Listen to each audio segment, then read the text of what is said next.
বেঈমান পটল, তোকে আমি বিশ্বাস করেছিলাম আর তুই আজকে আমার মাথায় বন্দুক ঠেকাস। তুই একটা বেঈমান, আমি তোকে পুলিশে দেব। স্যার, এসব পুলিশের ভয় আমাদেরকে দেখায় কোনো লাভ নাই। এসব পুলিশ আমরা আমাদের পকেটে রাখি। আপনি এখান থেকে বেঁচে ফেলতে পারবেন কিনা সেই চিন্তা করেন। তুমি মন খারাপ করে শুয়ে আছো কেন? চাকরি চলে গেছে তাই মন খারাপ লাগতেছে। তুমি একটা কাজ করো, তুমি তোমার স্যারের কাছে আরেকবার যাও। স্যার, আপনি বড় বোকা।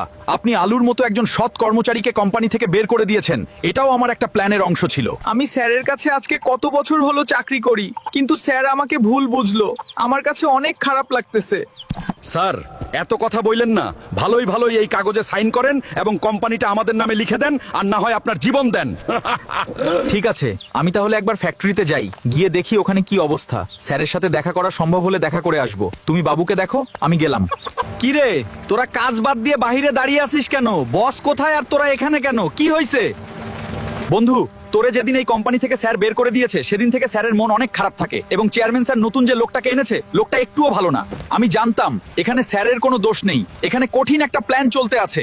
আগে বলো, তোরা বাহিরে কি করিস কাজ না করে? আরে আমরা কি ইচ্ছা করে এখানে দাঁড়িয়ে আছি? আমাদেরকে বলেছে তোরা বাহিরে থাক, আমি বললে তোরা ভিতরে আসবি। নতুন স্যার বলছে তাই আমরা এখানে দাঁড়িয়ে আছি। তার মানে ভেতরে কঠিন একটি ষড়যন্ত্র চলতেছে। আগে এটা বলো, স্যার কি ভিতরে আছে? যদি স্যার ভিতরে থাকে তাহলে সবাই মিলে চল, ওখানে কোনো ষড়যন্ত্র চলতেছে। তার মানে এই কাহিনী, আমাকে কোম্পানি থেকে আসলে এরাই বের করেছে। এখন আমাদের স্যার কেউ মারতে চায়। এরা তো মানুষ না। এই, তোদের কারো কাছে ফোন থাকলে আমাকে দে, আমি পুলিশকে এখনই কল দেই। এখন যদি পুলিশ না আছে তাহলে অনেক দেরি হয়ে যাবে, তাড়াতাড়ি দে। স্যার, আমি কয়লা ফ্যাক্টরি থেকে বলতেছি। আলু, আমাদের স্যার খুব বিপদে আছে, আপনারা তাড়াতাড়ি চলে আসুন। হ্যাঁ আলু, আমরা শুনতেছি। আপনি আপনার জায়গা মতো থাকেন, আমরা ফোর্স নিয়ে 5 মিনিটের মধ্যেই চলে আসতেছি। All units move out now. Yes sir, get in. ভেতরে আসুন, আমি ফোন করেছিলাম আপনাকে। আমাদের স্যারকে জিম্মি করে রেখেছে, আপনারা তাড়াতাড়ি আসুন, না হলে উনাকে মেরে ফেলবে। এদেরকে গ্রেফতার করো।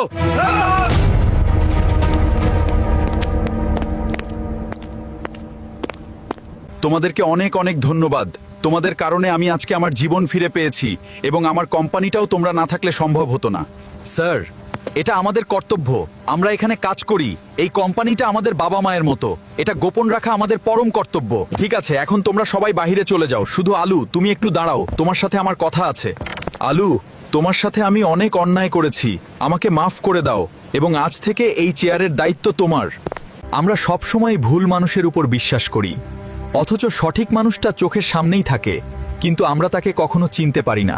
এই জীবনে যে যা পাওয়ার তাকে ততটুকুই দেওয়ার চেষ্টা করি। এই বলে আজকের গল্প এখানেই শেষ। সবাই ভালো থাকবেন।